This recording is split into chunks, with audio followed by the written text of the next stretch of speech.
Peace, y'all. It's the Lord here, Cold World. I'm over here kicking it with the guy, Jay Wicks. What's good, sir? What's good, Brody? I can't call it, man. Just want to welcome everybody back to another episode of Brodies Sports Talk, episode 3, the Blacktop edition. We are at episode Quattro for all my essays out there. You know what I'm saying? Okay. It's the threes out here, baby. It's BSThree. Yo, it's been a little while. We took a little break, you know what I'm saying, with all the snowing and just getting stuff going on for the new year, man. So we had with football being over, man. Don't keep it real. Football is over, man. It's a sad time, dog. America is football, man. Yo, it's hard to have a podcast with no football.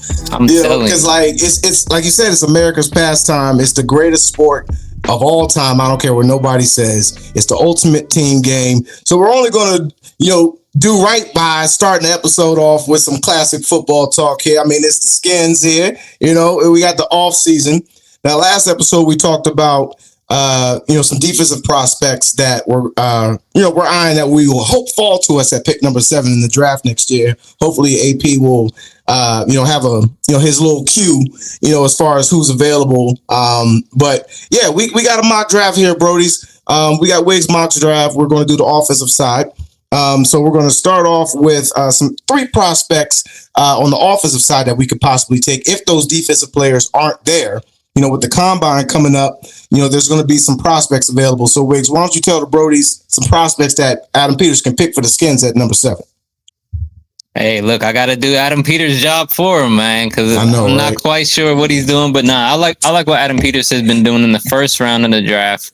Going JD 5 quarterback last year, going offensive tackle.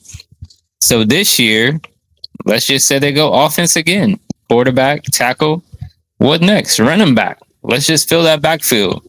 Okay. Jeremiah Love, the running back from Notre Dame, 6 feet tall, 214 pounds, prototypical size. Jeremiah Love is explosive. He's a dual threat. Big dude. Let me give you a comp right off the bat, Cole. Reggie Bush or Jahmyr Gibbs. Okay. Jeremiah Love is a running back that can. He has. I wrote down multiple moves, and then I watched him go. He has every move. He can spin move. He can juke. He can hurdle. Cut on a dime. All that. He can cut on a dime. If you remember Clinton Portis when he played for us, one thing about Clinton Portis was Clinton Portis would make 1 or 2 moves, and then he would fall. Like he could break it. That he could really break it, but a lot of the running backs in our system have been make 1 move, maybe make 2, and they either fall or they get tackled. They're not breaking. Jeremiah Love can make the move. We haven't had a playmaker in a while at running back. He can make the move, make another move, and then break it to the house. Explosive. Like I said, he's a dual threat out of the backfield. He can catch the ball. And he finishes plays, man. He's not afraid of contact. That's what I really, really like about Jeremiah Love. When I've been watching the draft players this year, there are not a lot of them that have that tape that jumps off or film that jumps off the screen. Jeremiah Love's film jumps off the screen, man. His tape is physical. He's a football player. That's what you want from any of these players. Jeremiah Love, to me, is the best offensive player in this draft. Because we don't need quarterback. Fernando Mendoza is going to be going number 1. Now, I will say one comparable, it was just one highlight that I saw him do, and that it reminded me of Leonard Fournette, as far as, like you said, not being afraid of contact. Physical. Yes. Yeah. I like that, Wiggs. Yeah, and that was after, I don't know if you saw the one where he made the hurdle and then he trucked somebody. Like he hurdled over somebody. So that kind of reminds me of Reggie Bush, Jahmyr Gibbs, and then trucked somebody else.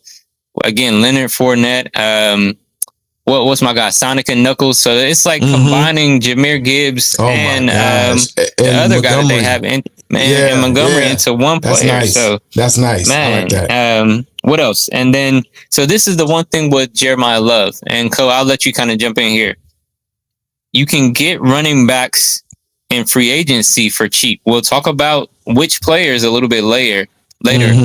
But typically what we've seen from GMs, when it's in the top 10 picks, you want to get those premium positions: quarterback, defensive end, offensive tackle, wide receiver, because these are the highest paid positions in the league. So what you want to do is get those highest paid positions on a rookie contract That's a good that point. you can keep cheap for a long time. So Great point. that's one of the reasons running backs have been going lower. And again, we'll talk about the free agent running backs.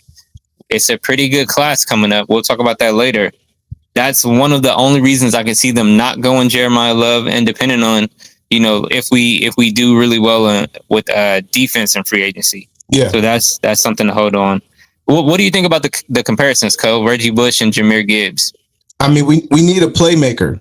Now Krosky Merritt was supposed to be this diamond in the rough, and he didn't. He had some flashes. He had a solid season. I don't want to rain on his parade, but we need a 1,200-yard back, or we need a 1,800-yard back where you have 1,200 running and 800 receiving, because that is the flavor of the week in the NFL. A running back that can do both, catch out of the backfield and run the ball, give you 15 to 20 touches, but 100 yards from scrimmage minimum.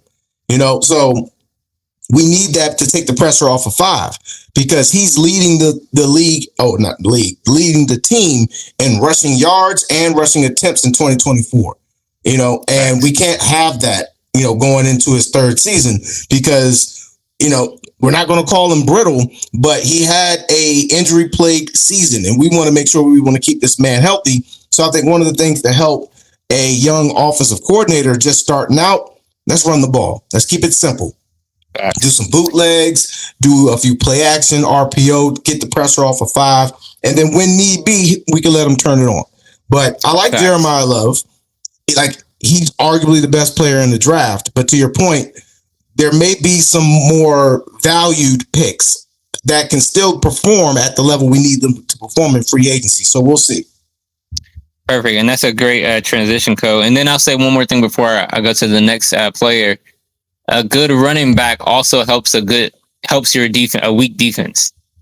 Time of possession. If you get a running back that it's kind of like Krosky Merritt. Early in the season, we saw him getting those first downs that helped us keep time of possession. We started off the season in decent shape before Jaden got hurt. And it's just really one of those things. When you have a dynamic playmaker, you're more of a threat on offense. You're possessing the ball longer. That's keeping your defense off the field. That's a great way to help our defense, is getting a player like Jeremiah Love. Great point. And switching over to some premium positions, like I said, we already got the quarterback. We have our tackles. Let's go to wide receiver. Jordan Tyson, wide receiver out of Arizona State. 6'1", 195. In my opinion, he's the best wide receiver in the draft. His only problem is going to be injury concerns. We can get into that a little bit later, but let's focus on the positive. When it comes to wide receivers getting off the line, this guy reminds me of JSN, man. And we saw what JSN could do with the Seahawks this year. He's a guy that can create separation at the line of scrimmage. Great route runner. He can catch the ball. He can high point the ball. He can moss guys. The one thing that people say about him is he catches the ball with his body. But in my opinion, if you're a wide receiver, Michael Irvin said this. If you're a wide receiver, sometimes the best catch is catching it with your body. And just catch the ball. Just catch the damn ball. Exactly, Co. And Jordan Tyson catches the ball. Terry McLaurin is good for that. Terry is a player that can catch the ball in any type of way, but he does a lot of body catches as well. But Terry catches the damn ball. So that's a great point, Co. What else did I say? He high points the ball, makes catches that not a lot of players in this draft can make. That's something that, again, his tape stands out. When you look at his tape versus all the other wide receivers, they're fast guys, maybe some faster, maybe some taller, but none of them are making the catches that he's making. Acrobatic catches, great body control, great yards after the catch. Again, his only problem is going to be durability. But let me bring you in here, Co. What do you think about the comp to JSN? I mean, that would be the playmaker that we need on offense, and I'll be cool with, the scraps at running back that we already have. I mean, not to disrespect them, but it's like they're not playmakers. But I'm cool with that if we have another offensive weapon for 5 to work with. But durability is one thing we cannot have issues with, considering what happened last year. So if he's the best player in the draft or best wide receiver in the draft, that's one thing. But if we can maybe get someone else that's favorable, that doesn't have a health issue, I would rather go that way. But he's young, and So you maybe hope he he just can had get a string healthy. of bad luck, right? And maybe we pick up a veteran in free agency or something like that, and kind of like really galvanize this wide receiver room.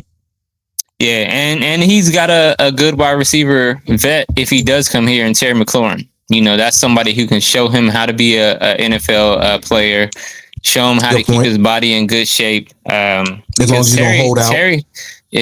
Exactly. Terry has been really good until last year, and I think Terry's going to have another great year next year. Yeah, Speaking of transitions, to talk about a wide receiver that has all the traits, no injury history, and he's coming from wide receiver U, Ohio State, Carnell Tate from Ohio State, 6'3", 190. Now we're talking. Perfect wide receiver frame. No durability issues. Good character player. Again, these players that come out of Ohio State, they're NFL ready. That's just something point. That JSN, Terry McLaurin, to name a few. These are guys that come in, have no issues in the league. They come in ready to play. Yep. They make an impact from day one, and they get better year after year. Like they're not coming in as a finished product. They come in and they continue to work at their craft. That's something I really, really like about the Ohio State wide receivers. Carnell Tate played with arguably the best player in college football, Jeremiah Smith. Okay. At the wide receiver of Ohio State. He's not even in this draft this year. He'll be in next year's draft. He's the best player. You got to go watch his tape after this. He's the best player in college, and he was last year as a freshman. That's how good he was. To speak highly of Carnell Tate, though, the quarterback looked for them equally. Like the quarterback wasn't just throwing to Jeremiah Smith. When Carnell Tate was on the opposite side of him, the quarterback was looking for him first. That was something when I watched the film, I'm like, that's a really good thing to see, because the quarterback's not just looking for that number one go-to guy. He's going through his progressions because he knows he can trust Carnell Tate. Again, 6'3", 190, that's a quarterback's favorite type of thing to throw to. Exactly. Yeah. Like when you have those traits, and he's fast, he's a good route runner. Like I said, good character, coming from a great pedigree. And he does everything good. I'll give you the comp and I'll let you jump in here, Co. He might be Marvin Harrison Jr. Again, that's a good player, but we've seen Marvin Harrison kind of struggle with separation at the next level. Body frame. Exactly. Size, like he, again, good at everything. No durability issues, can catch the ball. And he might just have a better quarterback. We saw what the little engine that was doing in Arizona. Right. You give Marvin Harrison Jr. to JD5, he might have a different career. So exactly. that could be the same thing with this guy, Carnell Tate. So what do you think of the comp? And then you said you were looking for this type of player, no durability issues. So yeah, you nailed it right on the head. Because we need someone with size. Because McLaurin, I mean, he's already the 6-footish, lightweighted wide receiver. That we already have him. Burke is more of a bigger size. I think we might, kick the tires with him. Player, yeah. Yeah, I think we might kick the tires with him as well, because he did good. But 6'3", you said 190. He probably runs like a 4.5, and he probably has minimum maybe 36 vertical. So he's going to be the 50-50 guy, and we need that, particularly in the red zone. So I like that. I like that pick. Yep. And then, no durability issues, good character, because you don't want to end up with an AJ Brown, a player that's 6'3", 200 pounds, but starts having character issues. This guy can come in, get right next to Terry, and have no issues. And then I'll name one more player, Mekhi Lemon. He's another wide receiver out of USC. Speedy guy, kind of like a Zay Flowers, a Mon Ra. Okay. He's the next wide receiver in that range, because we're going to need a wide receiver, and we can kind of go from here right on the free agency. Cool. I think that's a good transition. Are we going to re-sign Debo? Let's before we jump into the free agents that we want, let's talk about a couple free agents on the team, Co.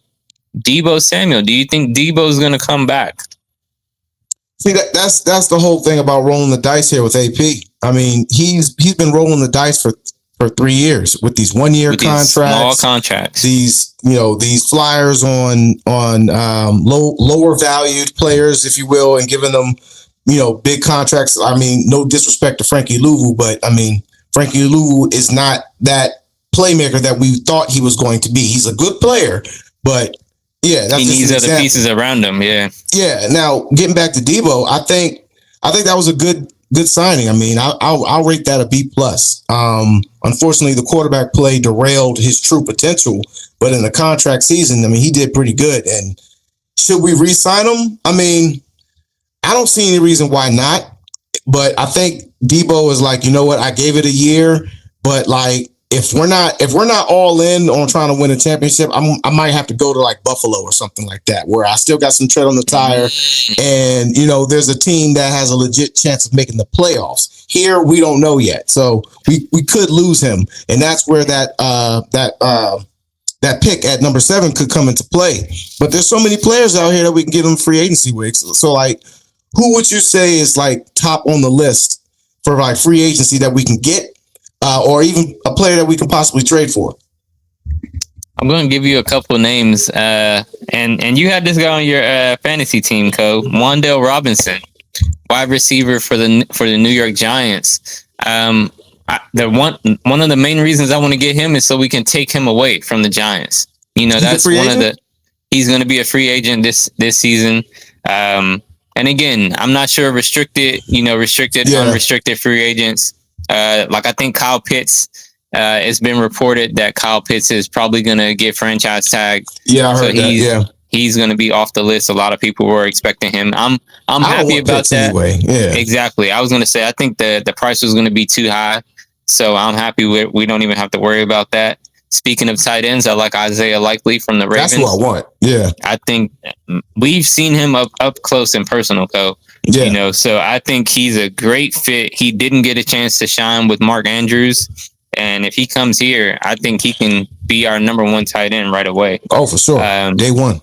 To name another couple of wide receivers, Mike Evans is on the free agency. I don't know that the Bucks are gonna. I would love to have Mike Evans. They're not gonna. If Mike Evans, they're not gonna let him go. They're gonna franchise him at the least. And I think Mike Evans would take a hometown discount. Florida is a no state taxes type of place. I think he would take a discount to stay in. And he played his whole career there. So why would he leave now? Yeah, so I'm not gonna see. This is the thing with Commanders fans. We see free agency and we think we can get every single player. Like that's not gonna happen. Like, we love to dream. We love to dream in DC, but let's be realistic. I don't think we'll get Mike Evans. A name I am hearing about, Alec Pierce, the Indianapolis Colts wide receiver, white boy that can run, and then Romeo Doubs, the Green Bay Packers wide receiver. I'm good. He had a little bit of an injury concern, kind of small. Good. Again, he fits the Terry role that we already have, so we don't really need him. And Pierce, like, I mean, I think I think it's a solid hire. Sign, but I think the price is going to be too high. The price is going to be too high, number one, and any wide receiver that we sign in free agency, I would prefer for them to be the de facto number 1 receiver, because Terry's on his last year, and whoever we bring in, if we're not drafting them and we're signing them in free agency, this is going to be Terry's replacement should we lose him after this season. Facts. Let me ask you about this receiver, Co. Brandon Ayuk. Come to Washington. Hey, I like it. And I think we may be able to get him at a decent price, because he's had some recent things going on recently that are just like, yo, what's going on? Like, is this a CTE signing? Like, this is like Antonio Brown when he was dealing with the Raiders. I don't know what happened. Now, here's the thing.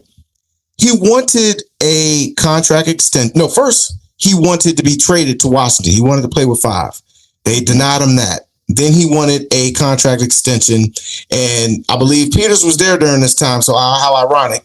They dragged it out the entire season. He finally got his money, but because he wasn't in camp, just like McLaurin, he ends up getting hurt. This time it was a catastrophic injury in a ligament tear. Missed the season, yeah. Missed the season, and that made him disgruntled. I get it, and he didn't want to talk to management or whatever. That's why he basically went AWOL. Now, as far as driving around like he's in freaking Need for Speed off of PlayStation 2, for all the gamers out there, right, doing a hundo, around the stadium like some fool. Yeah. I don't get that part. But, I mean, talent-wise, hey, if he's even 2/3 of what he was in 2023 or 2023, I'm sign me up. He's a supercharged McLaurin, but is he going to be able to, is he up here? That's what I'm concerned about. I don't want no more drama in the locker room. I don't want that shit. And we dealt with that with the Snyder regime. Yeah, and I think him having a rapport with Jaden, already being a teammate of Jaden at Arizona State, I think that really, really helps him in this position, because I think Jaden will be able to get to him and say, "Yo, hey, let's lock in. Yeah, let's go play. We've already shown people what we can do. Let's show them again." So I like that. You don't want your name being mentioned on BST. Yeah, just be straight up, Wiggs. Tell them straight up, Wiggs. They don't want to be meant. They don't want us to mention them on the song. Because it's not going to be no cut cards on here, man. We're going to keep it real. Let's get into a couple running backs, because like I mentioned, Jeremiah Love is, in my opinion, the best offensive player outside of quarterbacks in the draft. But there's some really good running backs in free agency. We got Breece Hall, Travis Etienne, Rashad White, to name a few. I would love to have Rico Dowdle. I would love to have any of those players. What do you think about those names? Did we say J.K. Dobbins? J.K. Dobbins as well. Yep. So I like them all, man. I like them all, because, and this is what I was saying. Like, if we don't get Jeremiah Love, I'm perfectly okay with that, because if we get Jeremiah Love, we're gonna have to pay him top tier dollars. Just as a rookie contract, let alone an extension if he makes it. But Rico Dowdle, he's going to demand some money, but I don't think any of these free agency running backs are going to break the bank, because we got a plethora of people on 1 year, 2 year contracts and rookie contracts, so we can afford it. Yeah, and I think we're going to get a running back in free agency, so I don't think it's likely that we'll get Jeremiah Love. Also, because we've already drafted offense in the draft. Yeah. We have to come away from this draft with a defensive player. Again, I would love for us to just be able to go best player available, depending on how the draft board goes. I would love for us to just go best player available, but we got to do good in free agency first. First things first, we have to sign as many good players as we can, and then we can go best player available. Now, let me ask you this, Wiggs. We don't have a lot of draft capital because of all the previous trades we've made. Right. But do you think if Max Crosby, for an example, there's been a lot of talk about that. If Max Crosby were to become available via trade, what would you be willing to give up for Max Crosby? And would you give up this to get Max Crosby? I'm willing to give up a first round pick next year. We need this year's pick. Just one? And I'm not giving up two. Yeah, I think they said they want two. I'm not giving it up. You can have maybe our third rounder this year and a first rounder next year and a third rounder next year. Like 2 3s and a 1. I'm not giving up this first rounder this year. We need it. We have too many holes to fill, and we might not get we might not be this low or this high up in the draft, I should say, next year. This is hopefully if Jaden stays healthy, we're in the 20s and the 30s in the first round, for the rest of his career. So this is a pick we really have to take. This should be a playmaker. But for Max Crosby, he's good. But I think there are other players like Trey Hendrickson in free agency that we can go to maybe get a little cheaper. Exactly. We can get him a little bit cheaper without giving away the first round draft pick in the future, because that's something Adam Peters has not been afraid to do. is give away draft picks to get players that he believes are can't miss players like Laramie Tunsil, for instance. I think we're missing one of our picks this year because of Laramie Tunsil, and I think Tunsil has been worth it though. Yeah, he was, and that's the thing. If we trade picks away for Max Crosby, it's going to be worth it. Like if they say, "Hey, look, we're not going to take your first round for this year, but we're going to take the next two for the next 2 years." I'll put it to you this way: I will give them the next 2 years number one picks and like maybe like a third rounder or something, and maybe some player or something. I will give them a king's ransom deal for it. But to your point, he's worth it. But like I'm not going to risk my draft this year. This year is kind of like one of those fantasy leagues where you got your keeper and now you can add on it. That's what we kind of want to get. But like with Trey Hendrickson, he's a little older and we can get him a little cheaper, but we can get 12 to maybe 15 sacks from him alone, and then use that number one pick to get defense or whatever to add to it or whatever. So free agency is going to be very, very good as far as like stacking the trenches and the skill positions. But like, as far as like my, I would say my biggest gamble, maybe Tyreek Hill. Hey. I'm a Dolphins fan, so I feel a certain way about him. For me, Tyreek Hill. That's a good, that's a good way to frame it. It will be a roll of the dice. He's coming off a ACL injury. Everybody says the wide receivers kind of have this downturn at 30. I don't know if I believe that. I know the running backs do, but I don't know if wide receivers are over the hill. And I think Tyreek Hill is one of those athletes that he's special, man. Like he can lose 10% of his speed and still be one of the fastest guys in the league. Facts.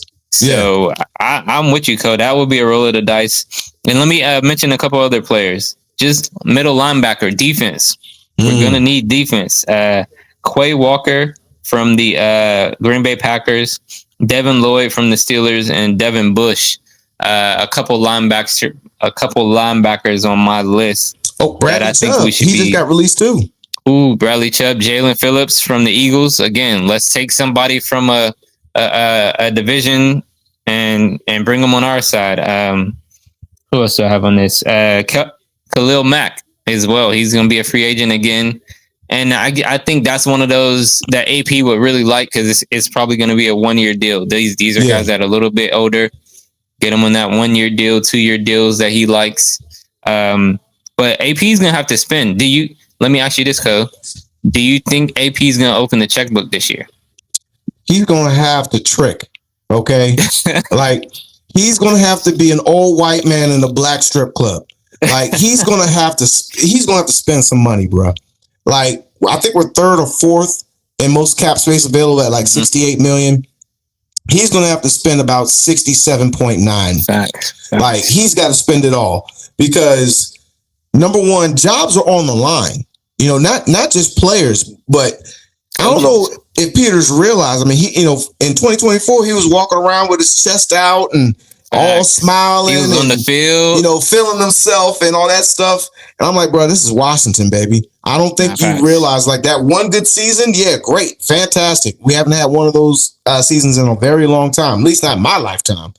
But that was short-lived. We're going into 2026, man, and you're off of the heels of some bad investments. So you got the money, spend it. Like, I would say my mentality would be like, look, if you were on the roster last year, there's only a few people that are safe. Everybody else is on the bubble. So Krosky Merritt, you can go. What's his name? Nick Nichols, you can go. Rodriguez, you can go. You guys played hard. I appreciated all that stuff, but we lost. We didn't do anything last year. The record was the record. Expendable. Yeah, you know what I'm saying? McLaurin, you're under contract, but if you weren't, you can go too. He basically has one more year.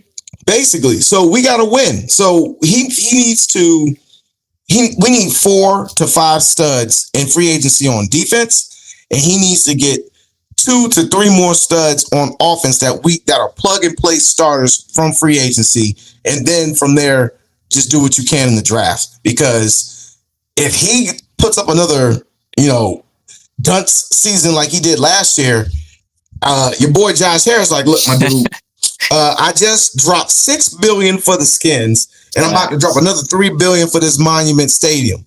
You can go too. And what I'm going to do is I'm going to hire a new GM and a new player personnel manager, and Jay Cohen and John Wiggins. Let's go. You know what I'm saying? Just give me the ball and get the hell out the way, y'all. Let me show you how it's done. All right, two more. These are going to be easy ones, Co. Quick fire. Deron Payne, should we re-sign him? And Marcus Mariota? Yes and yes. Okay. Well, no and yes. Sign Marcus Mariota, but I have a feeling he's going to go wherever Cliff Kingsbury went. Where did Kingsbury go again? San Fran. I mean, not San Fran. L.A. I think LA. The Rams. Yeah. I mean, that might be a solid backup. That might be a solid backup. I don't think Jimmy Garoppolo's really doing anything, but I would definitely sign him because we need him. And as far as Deron Payne, no, I don't want to re-sign him because he only plays well in contract seasons. So maybe another 1 year deal. No, he's gonna play this year out, and if he balls out, we'll franchise him. Oh, but okay. Yeah, but let us know what you think there, Brodies. Click on the bottom right-hand corner. We forgot to thank you for continue to support our platforms. Again, we're over 1 million and counting. You need to like and subscribe on Instagram, TikTok, and YouTube. Now, we're going to switch sports. The football season is over, so we got our football fix out the way. But there's been little to no basketball attention from the god over here, Wiggs. The NBA for me stands for no basketball attention because I do not watch the league anymore. The bean has passed on. LeBron is like Scar and Lion's King. He's destroyed my beloved Pride Rock, Wiggs, and I don't want to watch this crap anymore. So, I normally pick up around the playoff season, but there's been some shocking evidence that I've stumbled upon, Wiggs. So why don't you catch the Brodies up on what's been going on in the league? There's a particular team that's number one that I did not know. Hey, shout out to Detroit. Shout out to the Pistons. Shout out to D, boss. Shout out to... Had to get that one out the way. We were doing well. Oh, man. Shout out to Cade Cunningham, man. He's coming off a big victory over the New York Knicks and Jalen Brunson. The Knicks kicked them out of the playoffs last year in a game 7, a good game 7, but the Pistons didn't show up in that game 7 last year, and they really took that to heart. That's what you love to see, is a team kind of fall short, a young team that falls short in the playoffs come back next year with something to prove. And the Pistons have been proving they are one of the best teams. They're number 1 in the league right now, best record in the East. I see. And 42-13. That's crazy. Yep.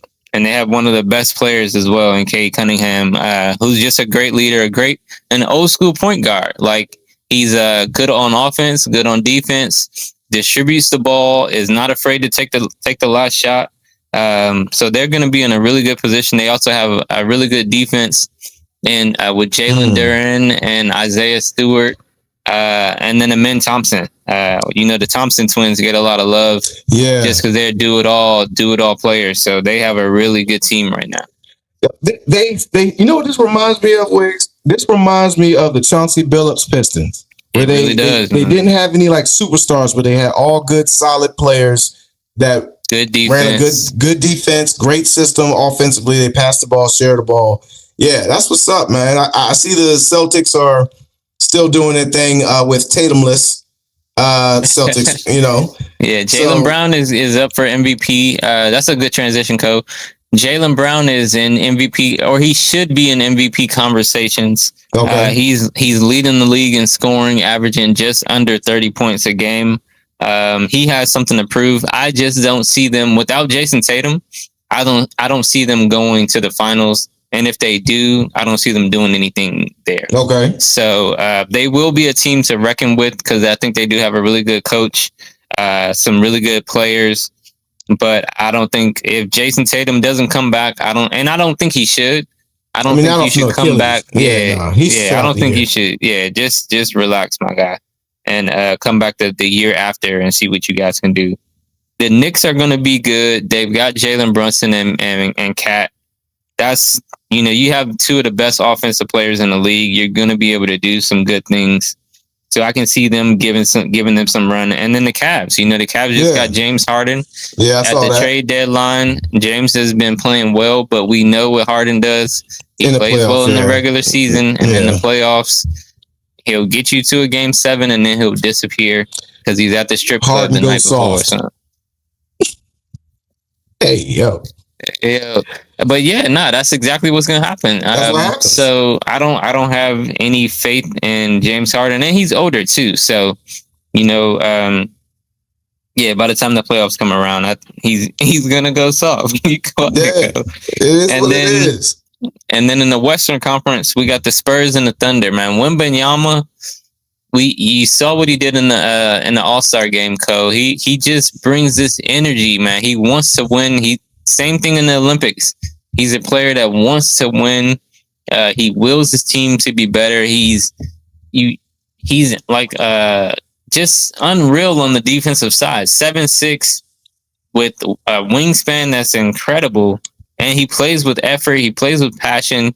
They have a really good young team. He's an alien, a freak of nature, and that makes them a really tough team to beat. And not only does it make them a tough team to beat, they've been beating the Thunder, who are the favorites in the West. So if the Thunder get lucky and let's say somebody that matches up with the Spurs better gets them out of the way, then I think the Thunder go all the way to the finals again. But if the Thunder have to match all the way through the playoffs, exactly. If the Thunder get to that point and it's the Spurs, I might pick the Spurs to go, which would just be insane. We could have a San Antonio Detroit finals this year.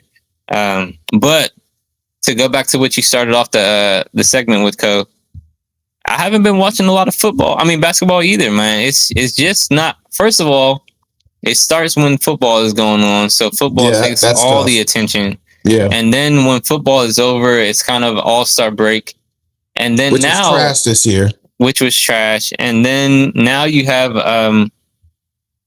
What channel are the games on? And then what time are the people playing? Like LeBron is on the West Coast, Steph Curry's on the West Coast, Wembanyama's on the West Coast, the Thunder are on the West Coast.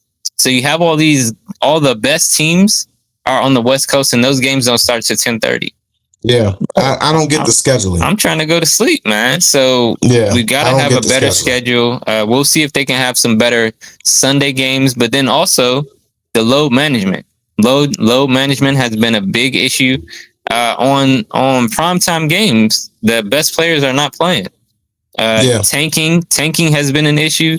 Yeah, they're about to revamp the draft because of that. They're saying that they're going to make changes next year. So a lot of the concerns, and they really should. So a lot of the concerns are real. When you watch these games too, they're not exciting. They're blowouts. I'm not going to say they're not exciting, but you have to know what you're looking for. You have to really be invested in the teams. And a big problem for me is, being a hometown fan, you see the Wizards hat.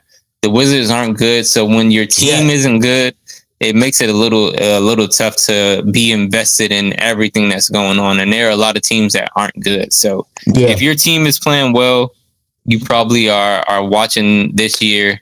But, LeBron's not playing well, or he's playing well for his age, but they're not going to win anything this year.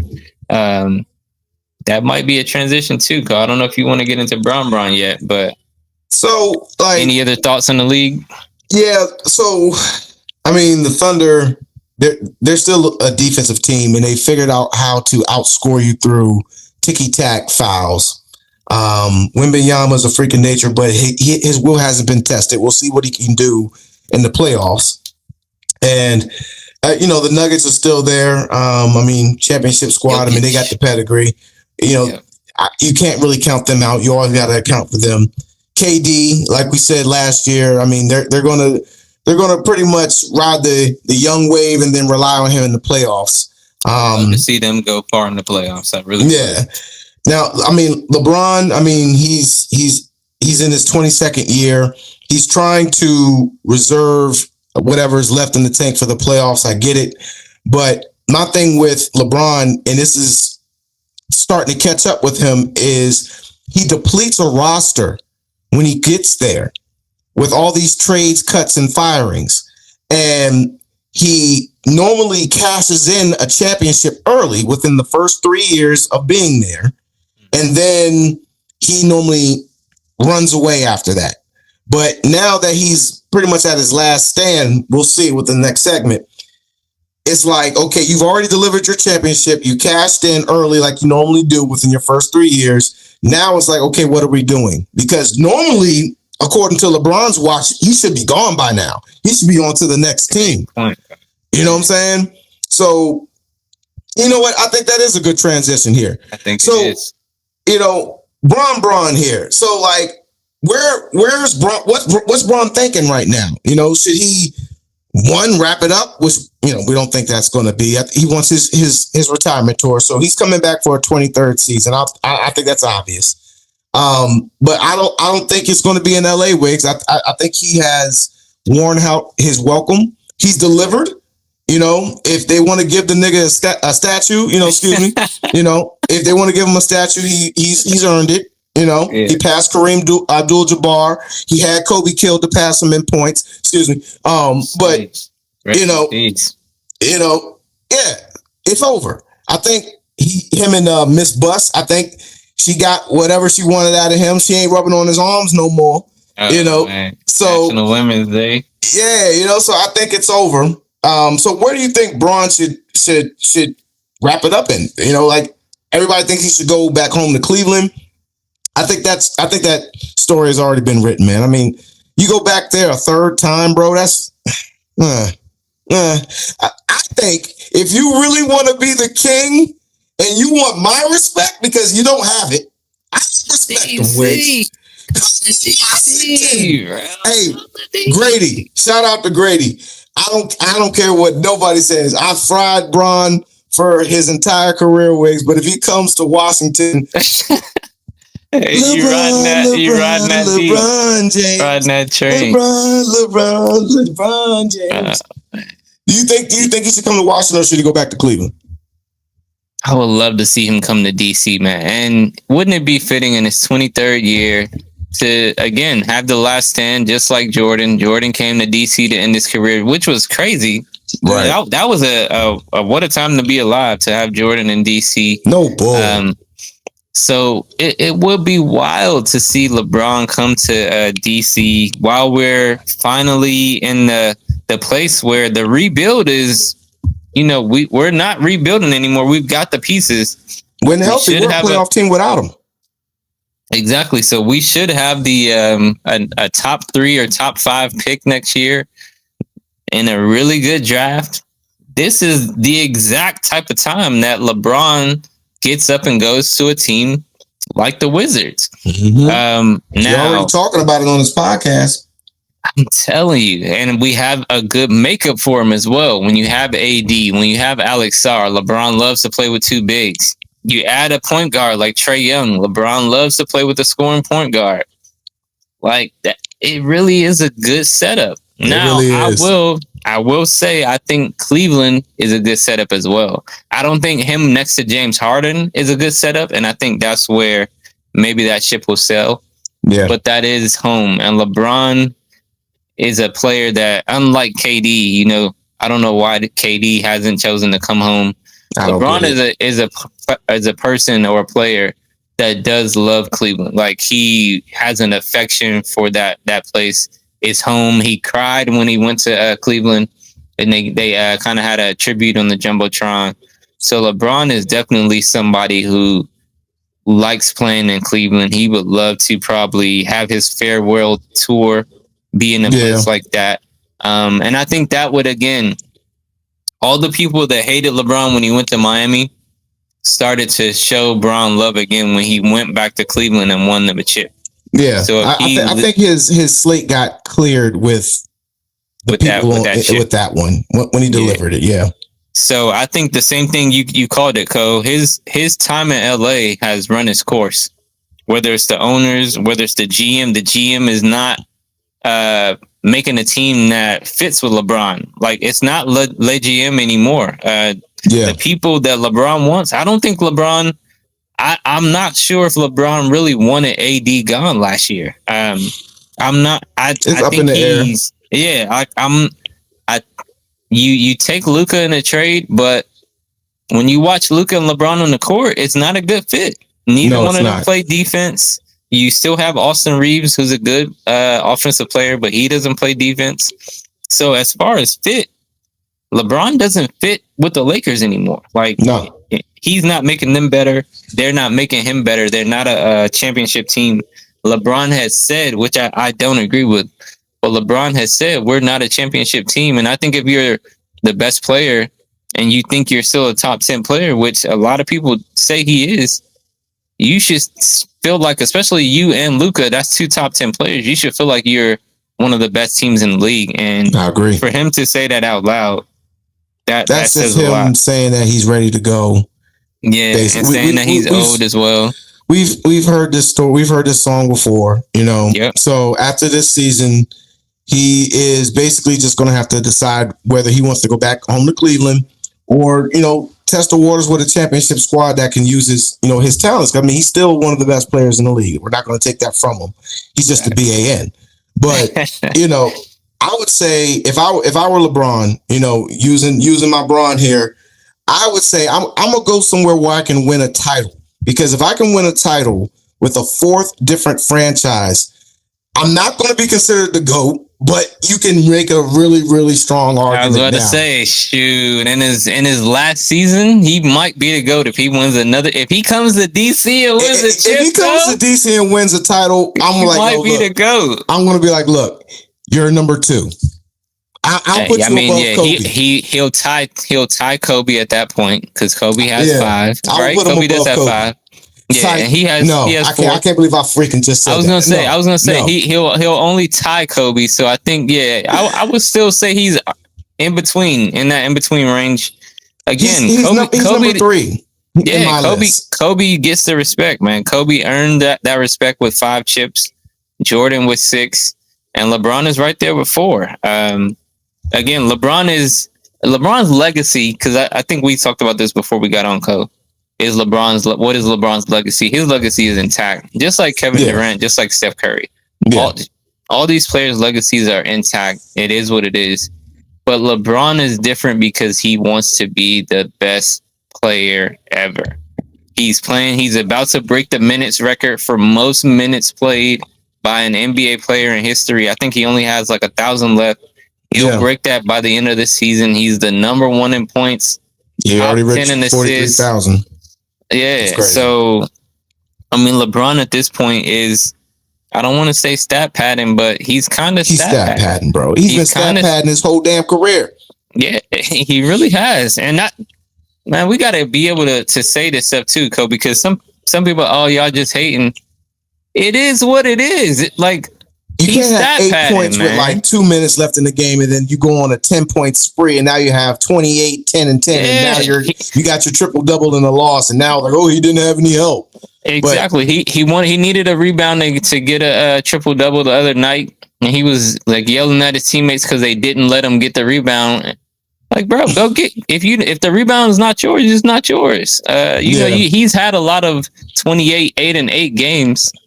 So, all right, LeBron, do you care? Do you not care about the triple-double? And if you don't care, then why are you complaining about somebody not letting you get the rebound? That's another reason that the stats do lie these days, too, because it's kind of like the Russell Westbrook, not to get too far off topic, the Russell Westbrook triple-double.